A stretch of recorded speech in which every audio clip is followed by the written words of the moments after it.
Good morning. So I have the cushions, infill cushions, back from the upholsterers.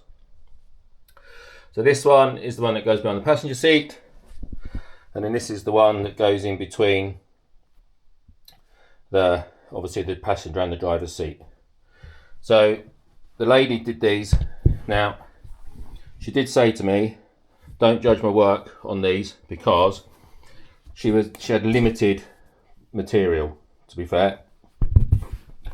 It's the only material she had in her possession that looked anything near the colour of the interior in my van, to be fair. And it's still there's not really anywhere near the colour of what's in the van, because it's a patterned material. But she had nothing that would have matched what I had, unless she bought something in, which would have made the job a lot more expensive. So this material which she just charged me £10 because it was literally off cut, but she really struggled to get it to fit, hence why it's not finished underneath on both of these. This one's a little bit tidier, but she really struggled with this one to get enough material to cover it. Because the other thing that she did, she was originally going to put 5 inches of foam in these, but she managed to get she got some 6-inch foam, which was a bit more expensive, but she got some 6-inch foam again, which then made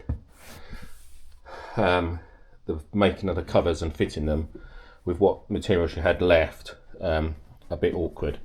But anyway, that material cost me 10 quid. The foam was, I think, about 40, and the labour altogether was £100 to make these.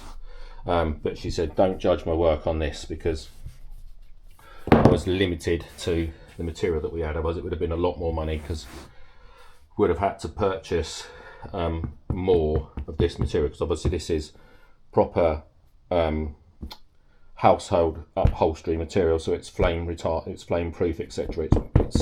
It's legit material. It's not just a bit of old curtain. Anyway, I made the bases. Now, I did make a video of me making these bases. Unfortunately, in my infinite wisdom, somewhere along the line, I've deleted the video.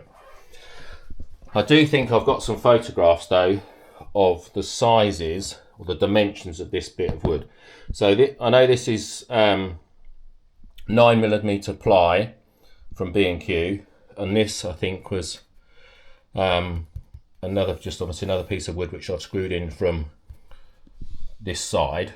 So I screwed that in because that sits on the rail where the seat runner goes, and then obviously that's just a piece of rectangular, again 9mm ply.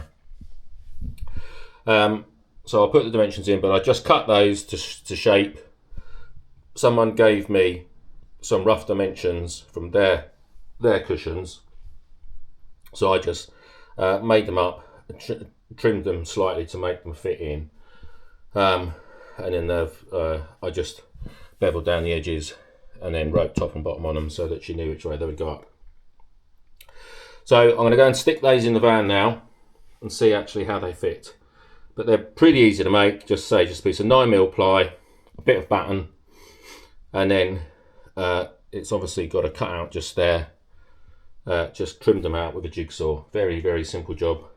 Sanded down the edges to make them neat, and then got a local person literally 5 minutes down the road to trim them up.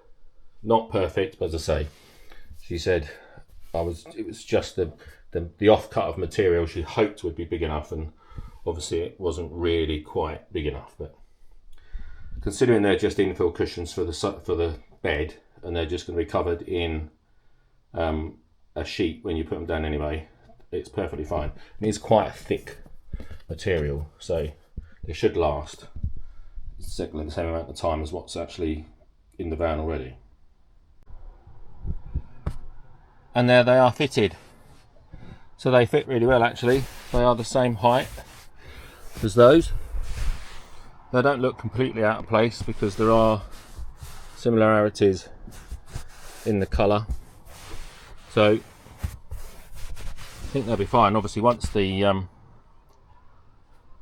sheet is on, all of that, you don't notice it at all.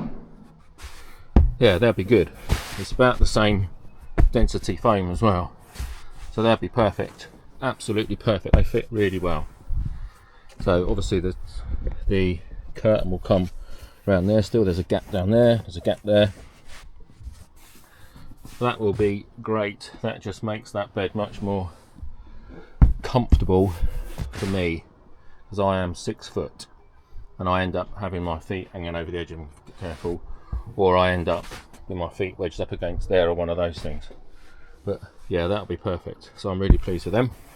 Just a matter now of finding somewhere to store them, because that cupboard up there is full. So I think they may end up living just down in the front there. But it is what it is, or even in the bath, maybe even in the bathroom. But no, they're good. They're really good, and the material is similar sort of quality to what's in it already. And so they don't actually look that out of place, especially where this one's faded so much anyway. But it'll be covered either way, so it makes no difference. So that is that. I'll put in a picture, if I can, of the dimensions of these.